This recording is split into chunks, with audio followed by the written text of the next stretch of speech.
Bonjour, je suis Éléonore, kinésithérapeute et ostéopathe. Et je suis Damien, ostéopathe, et on va regarder tous les exercices qu'on vous propose sur l'application Andrew pour la partie viscérale. Je t'invite à t'allonger. On va commencer par un exercice que vous avez vu lors de votre formation, c'est la MAC, et on va inviter notre patient à faire un auto-exercice, qu'il puisse réaliser cet exercice tout seul, lui à la maison. Outre la pertinence scientifique de cet exercice-là, c'est que le patient prenne conscience de ses viscères et vienne les activer. On va venir prendre en cuillère le bas du ventre au niveau viscéral et on va demander à notre patient de les remonter en direction du diaphragme. Une fois qu'on est là, on va demander à notre patient d'inspirer grandement pour faire descendre notre diaphragme. On bloque la respiration, on vient chercher les viscères au-dessus et on pousse les viscères vers le bassin et à ce moment-là, on expire, ce qui fait que le diaphragme va remonter. L'idée, c'est de faire une pompe vasculaire au niveau viscéral. Vous pourrez donner cet exercice aux patients qui ont des symptomatologies viscérales, des colopathies fonctionnelles, syndrome du côlon irritable, des troubles de la digestion, de la constipation, des remontées acides, un paquet de choses au niveau viscéral. Donc c'est un exercice pertinent qui nous permet de faire travailler notre patient sur ses viscères. On continue sur ces exercices généraux au niveau viscéral. L'exercice précédent, c'est un exercice que j'affectionne particulièrement, je le donne très souvent. C'est un exercice qui nous permet de mobiliser les viscères et que le patient prenne conscience de ses viscères.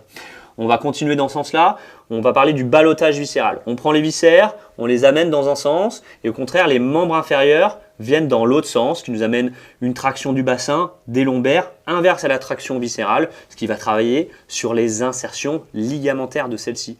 Pour les indications de cet exercice, c'est à peu près la même chose que pour l'exercice précédent. Syndrome du côlon irritable, syndrome de colopathie fonctionnelle, remontée acide, on aura aussi des symptomatologies de constipation. Ces exercices peuvent être indiqués pour toutes les symptomatologies digestives, finalement. On va descendre un petit peu au niveau digestif et on va s'adresser au petit bassin pour toutes les symptomatologies, par exemple d'hémorroïdes, internes, externes, les symptomatologies gynécologiques chez la femme. Cet exercice peut être très intéressant. C'est notamment un exercice qui est indiqué dans la prise en charge de l'endométriose sur certaines nouvelles prises en charge ostéopathiques. Donc on le donne régulièrement pour ces symptomatologies-là. Donc l'idée, ça va être à peu près la même chose, de venir prendre en cuillère le petit bassin, faire une traction vers le haut. Une fois qu'on a fait une traction vers le haut de toutes ces viscères, on va demander une activation du périnée. Donc on va serrer les deux genoux, serrer les fesses et lever légèrement le bassin vers le plafond. On inspire, on souffle, on redescend,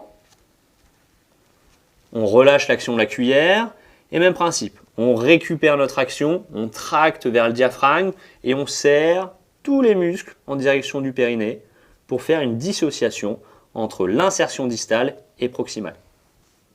On continue sur les mobilisations, mais cette fois-ci du petit bassin. Cet exercice est indiqué pour les symptomatologies, par exemple hémorroïdaires, internes ou externes, donc symptomatologie vasculaire du petit bassin, mais également pour toutes les prises en charge gynécologiques. C'est un exercice qui est prescrit dans les nouvelles prises en charge ostéopathiques des symptomatologies d'endométriose, par exemple. Donc l'idée, ça va être de venir tracter les viscères du petit bassin vers le diaphragme, et à côté de ça, d'activer tout le plancher du périnée avec les muscles qui y sont pas loin. Donc on va faire les adducteurs en serrant les deux genoux et en serrant les fesses également et en levant le bassin légèrement vers le plafond.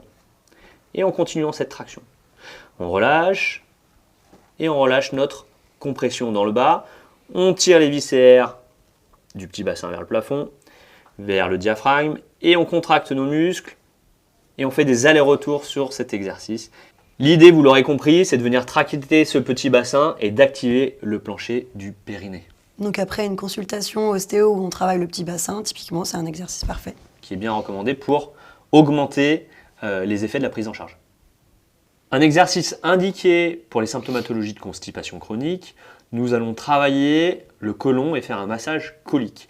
On respecte la règle des émonctoires, ce qui est de libérer en premier la sortie et de remonter vers le proximal. Donc on vient faire des petits massages horaires, des petites circonductions sur le côlon en partant du côlon sigmoïde, côlon ascendant, enfin descendant plutôt, l'angle colique gauche, là le côlon transverse, l'angle colique droit, le côlon ascendant, pour finir sur le sécom. Donc vous verrez que l'exercice, là, est réalisé de manière rapide pour vous l'expliquer. Il correspond à peu près à 1 minute 30, voire 2 minutes sur l'application. On finit par un massage général au niveau viscéral et dans le sens horaire pour réactiver la digestion après avoir libéré le côlon.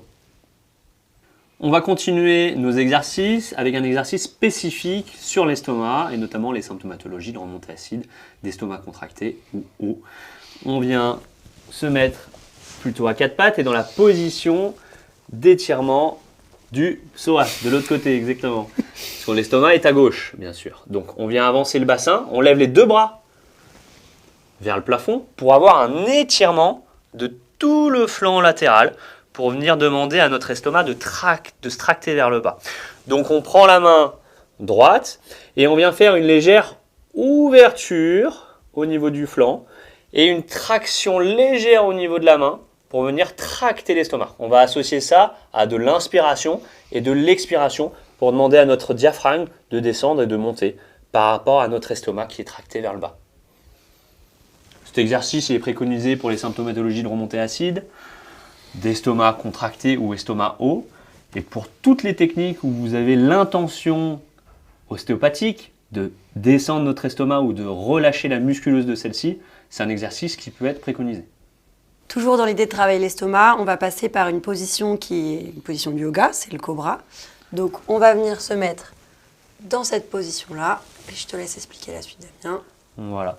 Et l'idée, c'est on peut même commencer effectivement complètement à plat ventre et pousser légèrement les bras vers le plafond. Et en fonction de la symptomatologie, on aura effectivement le diaphragme associé à la respiration, descente, montée, et une traction de l'estomac vers le bas. On peut faire différentes pompes, une flexion, une extension, pour toujours désengager l'estomac du diaphragme. Et on étire les abdos au passage. Toujours dans cette idée de travailler l'estomac, et notamment la jocte, on va pouvoir travailler en spécifique dessus. Donc l'idée, c'est de venir crocheter celle-ci, la tracter plutôt vers le bas, l'amener vers la gauche, et avec le reste du corps, à l'inspiration, faire de la rotation droite. À l'expiration, on revient. Et on peut répéter cet exercice, toujours dans l'idée de venir tracter la jocte vers le bas et l'extérieur. Et étirer jusqu'ici. Et étirer toute la partie œsophagienne. C'est ça.